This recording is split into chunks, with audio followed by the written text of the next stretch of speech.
This session will be hosted by myself today and my colleague, Lauren McKelvey. I will tell you a little bit more about her in a moment. First, the inspiration for why we're doing today. It's really from two key areas. First, we have spoken to numerous financial institutions in just the last couple of weeks about forgiveness, not surprisingly. A clear pattern emerges from the questions, the comments, and the concerns that all of you have. We wanted to aggregate those comments, questions, concerns, and address as many of them as we can and provide information, because this is a very fluid time, for lack of a better word. So consider this some valuable insight today that is from crowdsourced data and conversation. The second key is really that we're in such a fluid environment, like I said, regarding legislation, the SBA's requirements, other items, that we need to address those ongoing implications and how we need to adapt to them, both from the financial institution and the vendor perspective. That is a second big area. And then we wanted to provide this information in a valuable format.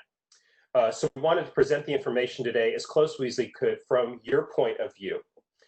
If you're coming from a financial institution, you have important concerns about compliance, about your customer's experience, and all of that. So this format is meant to be tight and nimble. We're going to cover these top 5 questions, and we're going to cover them in about 2 to 3 minutes each. I will ask the questions, and I will press Lauren, my colleague, on the answers and related questions. We expect to spend about 20 to 25 minutes in that prepared content. Like I said a moment ago, please know that your questions today are extremely valuable in addition to these 5 questions, and I will be looking for you to ask those questions. We will also leave time for that in the end. Please make use and plan ahead. Maybe scribble one down now. Finally, some of the topics today relate to something we're calling a vendor scorecard. And we encourage you to use this scorecard as you're in the marketplace, perhaps making your decision in the near future. We will provide that to you in attending this session today, along with this presentation as well. We intend to get those copies to all of the email addresses we have. If you don't get one from us, or you're neurotic and want to ensure you get it, please use ppp@streetshares.com. StreetShares is all one word, but ppp@streetshares.com is how you can ensure you get a copy of this presentation and the scorecard. So let's go ahead and get started, everyone. I'm Brendon DiBella, our Chief Commercial Officer here at StreetShares. It's a pleasure to speak with you today. I work with various financial institutions. I work on our strategic partnerships and projects. I've been with our firm about 5 years now. I've had a career both in the Navy and business. You can read more about that when you get bored. I was a surface warfare officer. In the business world here, I have focused on high technology fields, strangely both medical and financial, I guess because they're both incredibly highly regulated markets where we need to do things very carefully and take care of our valuable clients. I'm going to brag about my colleague now. Her name is Lauren McKelvey, and she is the General Counsel of StreetShares. She is unique in her mix of backgrounds, so she helps us and our clients in various ways.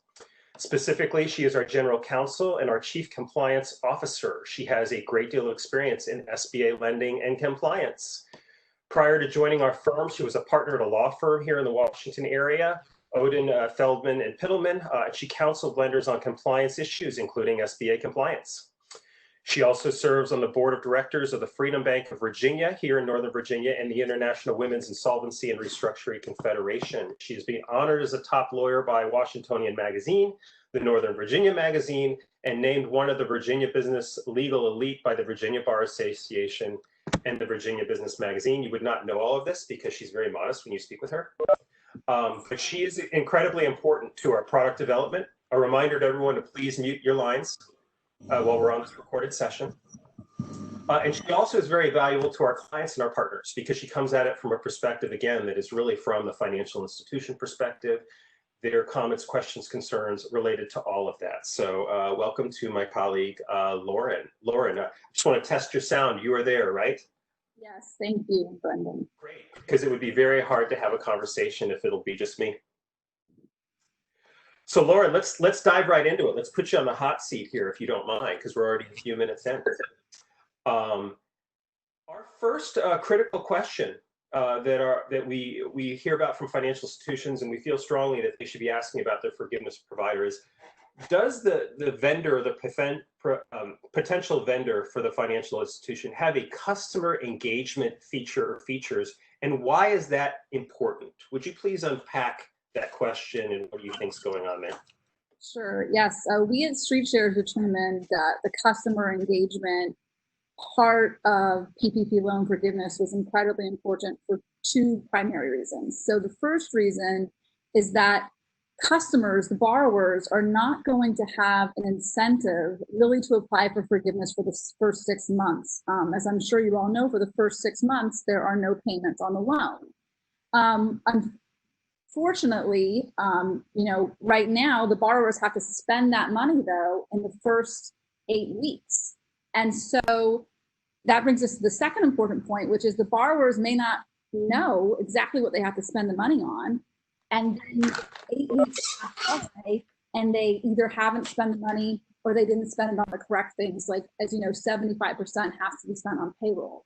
So it's really important to make sure that borrowers can get full forgiveness to ensure that there's an engagement feature at first, so the borrowers know what the forgiveness requirements are. They're generally aware of them. They're spending it on the right things, and then the borrowers will apply as soon as they're eligible and not wait the full 6 months.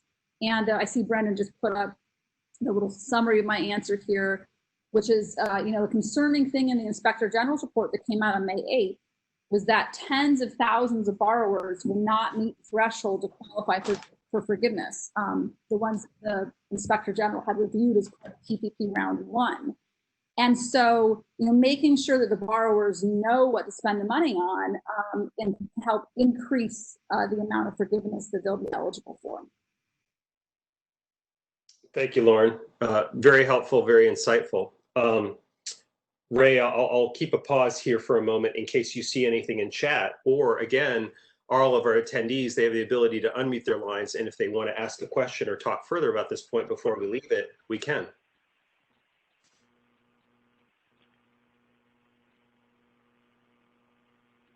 No questions in the chat. I'll keep monitoring that, and I'll just pipe in as needed. Thank you. We will continue on, and we will add more here in a moment. Is everyone able to see my screen, by the way, still, Ray? Yes, sir. Okay, great, excellent. All right, our second critical question of the day here that we want to talk about. How does the vendor adopt the SBA rules and guidance changes? Lauren, step us through your thoughts on that and what comes up when this question comes up. I mean, I think it's really important to find a vendor who's going to adopt SBA rules and guidance changes as they're released in their application. I know that in the PPP application vendors, and I think for some of the forgiveness vendors, they just basically turn the SBA form, the application form or the forgiveness form, into like a fillable field. And so they may not have like a dynamic way to go back and adopt rule changes and guidances. And in so far, since PPP has been launched, the SBA has issued over 70 updates to PPP, either the FAQs, 48 of those, the interim rules, the forms, the notices, and usually about once a week, but sometimes there's been 2 or 3 a week. And having a vendor who has sort of 2 capabilities: one, having some compliance experience so that they're able to sort of understand and digest those new rules, and then 2, have like technology that's nimble enough to incorporate those changes. And that's something that we take very seriously at StreetShares. We monitor the SBA updates on a daily basis. And we have a very sort of quick line of sight from the compliance team, myself and others in the compliance team, to the product team. And I actually work with the product team to make sure that all of the SBA updates are in the product as soon as they can possibly get in there, even to the extent of me, myself, like I've drafted some of the worksheets you'd actually see in the product. So we're really involved in making sure that our product's compliant. Excellent, thank you for that. Very important. Ray, again, I will pause in case you see comments, questions. And again, reminders to our attendees that you can ask a question. You can unmute and ask a question. Remember that our session is being recorded. And remember that this is not meant to be official legal advice.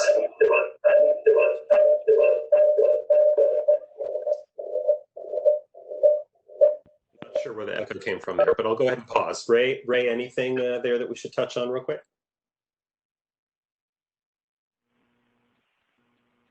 No questions in the chat. Okay. Let's proceed. We're on a roll here. So our third question of the day here, our third critical question. How can the lender ensure the vendor's product is compliant? I know, Lauren, honestly, this comes up a lot. The calculations are correct. We even get follow-on questions of warranties and all kinds of things kind of related to that. So I know there's at least one or two questions behind this question when our financial institutions are asking about this while examining products.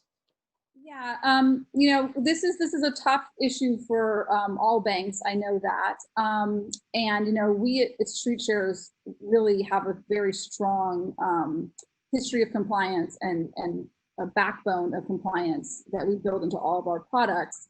At the end of the day, as I'm sure all of you know, the regulators require, you know, the lenders are ultimately responsible for all compliance. They can hire vendors to do solutions for them, but at the end of the day, you know, lenders are responsible for compliance. And so there's a couple of different options, you know, to make sure that the product is compliant. One is conducting due diligence on the vendor, and that due diligence, both generally, like how strong is the compliance structure of the vendor? You know, do they have compliance controls in place for their products in general? And then specifically as to PPP, I mean, does your vendor have SBA experts, you know, on their staff that can make sure that there's SBA compliance with the forgiveness application and the other applications? The second thing that I've seen some banks look for is, of course, contractual obligations of the vendor. So that would be warranties, guarantees, indemnifications. The warranties, guarantees, and indemnifications aren't really so much as a safety blanket as I think that banks would hope them to be, right? Because if your vendor does make a mistake on the product, you're gonna probably get upset customers, upset regulators, and all you can do is, you know, go have a contractual claim against your vendor. You'd rather just ensure that you have a vendor who doesn't make a mistake in the first place. So I actually think that due diligence is a much more important part of the process than kind of contractual guarantees. And I think, you know, when you look at the contractual guarantees too, almost all vendors in their contractual guarantees are going to have limitations on liability. They're going to have exceptions. There's going to be restrictions. And so I think it's really important just to do the due diligence up front. And I know at StreetShares, we have a due diligence packet that's available to all of our banks in advance. So just sign an NDA, we'll get you a due diligence packet. We're very proud of our due diligence. And we've also offered to share with lenders the calculations that we use in our applications so that you can make sure that you're comfortable with those on your end.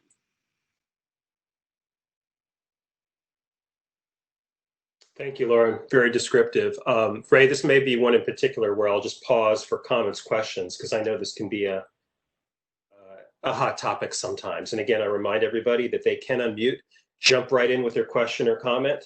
Lauren is in the hot seat. She is ready to answer or address. Yeah, so I'll just take a pause there for a moment.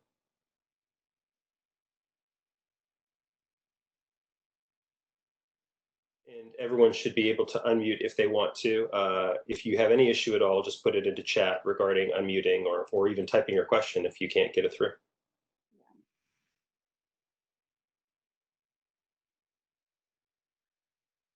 Okay, we'll continue on and we can come back to any of these. We are into our fourth question here.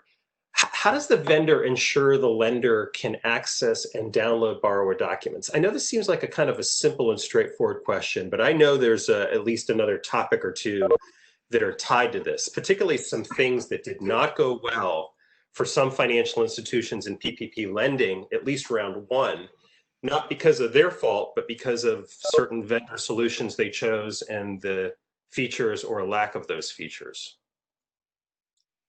Right. Yeah, I think, you know, one issue with vendors generally, not just PPP vendors, but sort of in the software vendor field, is that there are restrictions oftentimes on what data can be extracted from the vendor's environment. So that basically, and just software vendors in generally, often data can only be accessed through the license portal, and it can't necessarily be downloaded or extracted, or you can only download or extract certain data and not all data, for example.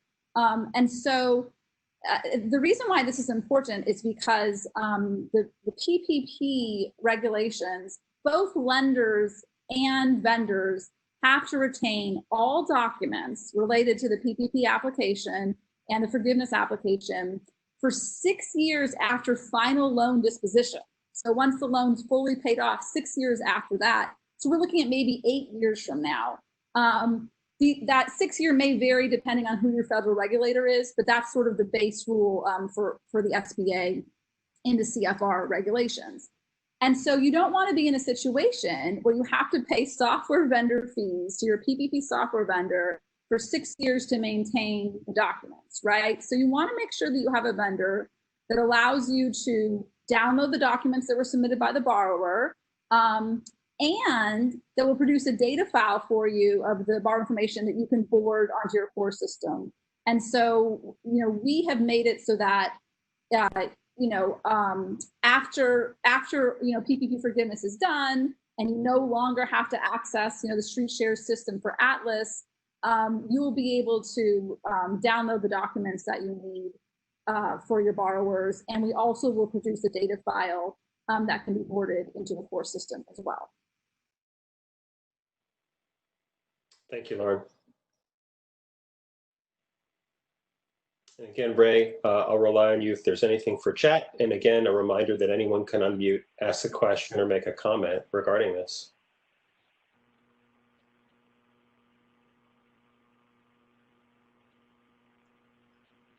All right, on to our fifth question here, and then we'll open it up for broader questions.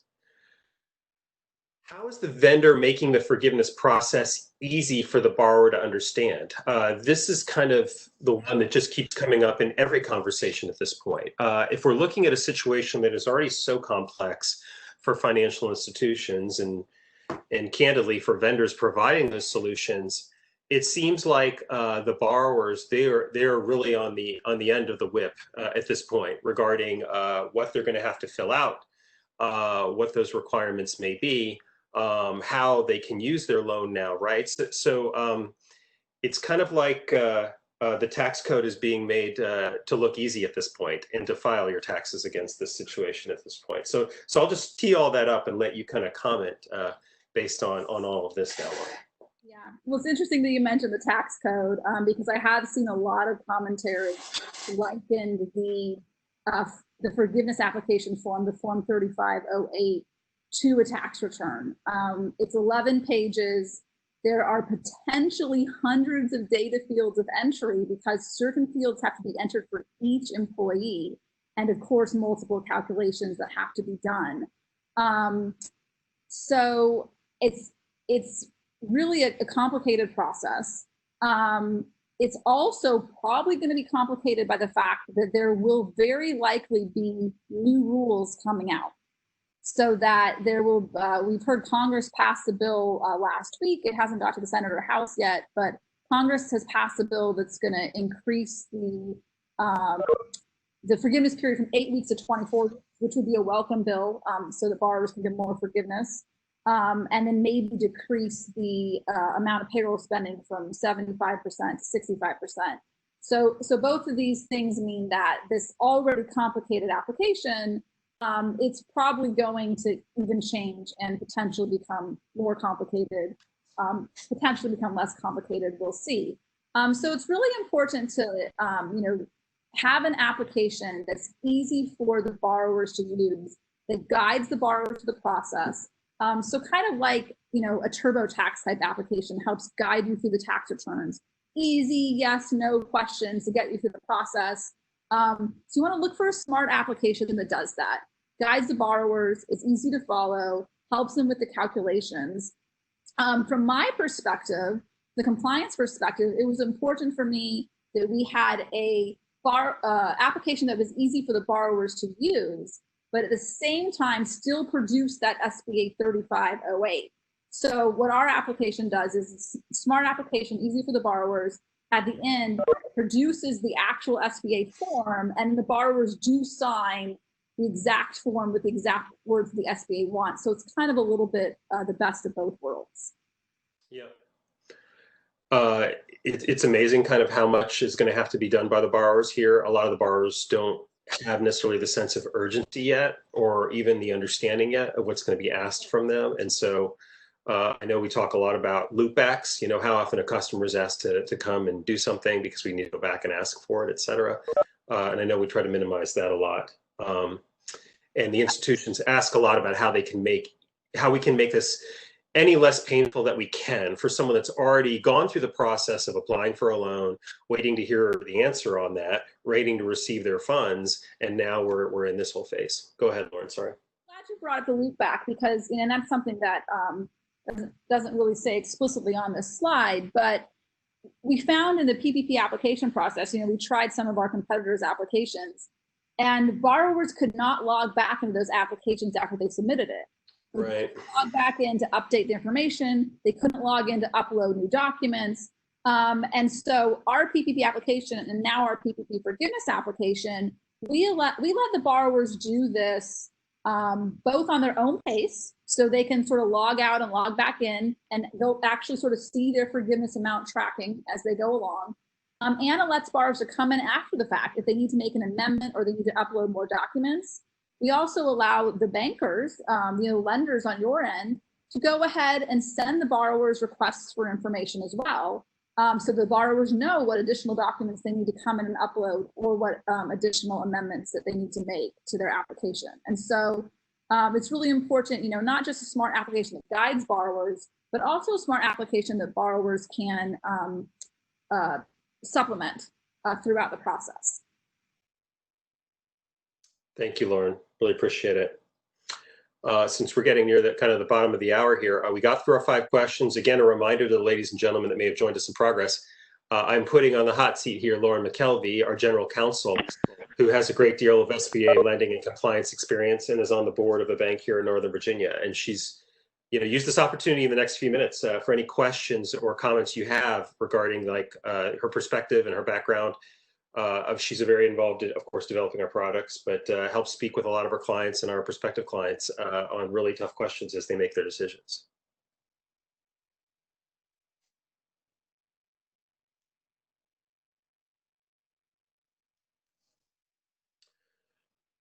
We're waiting to see any of those. I'll just kind of bring us home with, we're going to ensure that attendees today receive our vendor scorecard.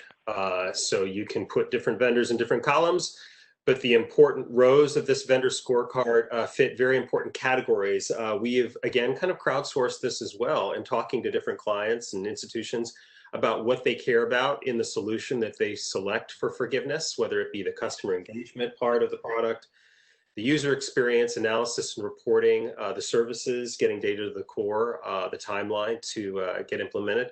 If you don't receive this, please contact us at ppp@streetshares.com. We will give it to you to help you in your process. We want to be helpful as we can. And that email address is displayed here, ppp@streetshares.com, or give us a call. And we will ensure everyone gets a copy of this presentation.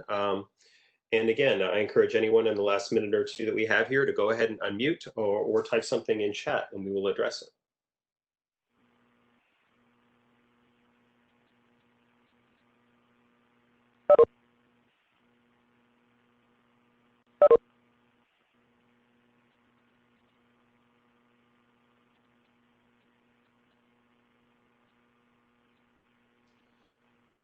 Lauren, I want to thank you for all this today. I have no doubt that we will have updates and additional information as the next few days and weeks unfold, because this continues to be an ever-changing scenario on the Hill, certainly, with things happening in real time.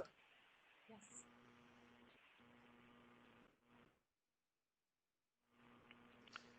Brendon and Lauren, we have a question coming in from chat. The question is, how is the process to upload loan information simplified? Got it. Lauren, did you want to take that, or did you want me to take that? Yeah, I mean, this kind of goes towards, Sanjay, are we talking about the process to load information on the bank's end or on the borrower's end, actually, before I answer that? Maybe I can answer both, both. Back to the vendor. Oh, back to the vendor, yeah. Yeah, so we have a, in our application, we have for each borrower, there's a button where you can download the borrower's documents. And then additionally, we have a output file that goes back to the core. And so, Dee, what's the Clear Touch? Is that what it's called? That's one of the cores that we certainly are able to, export information from. I think the other, I think the other aspect of this question could be related to, many of the institutions we're talking to now and working with did not do the PPP loans with us. Right.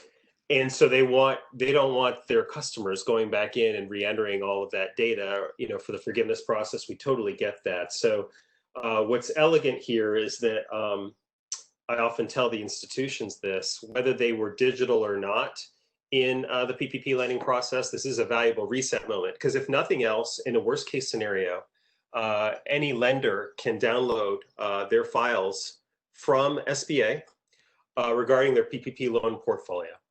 And every field that we would need as a vendor in our example is there, except for, I believe, the exception of 3 fields. And we would notify the institution exactly the file format and the fields. We've been doing this already, of course. And then with those additional 3 fields, we have a full digital file where one maybe didn't exist before for that institution in lending, which is great. And we can take that in and immediately start off the forgiveness process a lot easier for both engagement and forgiveness application for the institution's clients in that way. So that's the other half of that, in case Sanjay was referring to that. Right. Yeah, he was referring to the front end process. Sorry. And yeah, it's really great process because the borrowers will be able to log in and they'll see some of the information auto-filled. Obviously, they'll still have a significant amount of information. Unfortunately, they'll have to fill themselves because the forgiveness application requires more than the initial application. But at least that initial application information can be provided for the borrower to make their process easier. Yeah. Well, thank you, Lauren. Ray, I will pause here because I think we're right at a good time, unless anyone else pipes in with a comment or question. Thank you for all your help today in recording us, and we will make sure that attendees get these materials. Again, I'll just create one last opportunity in case there's anything else.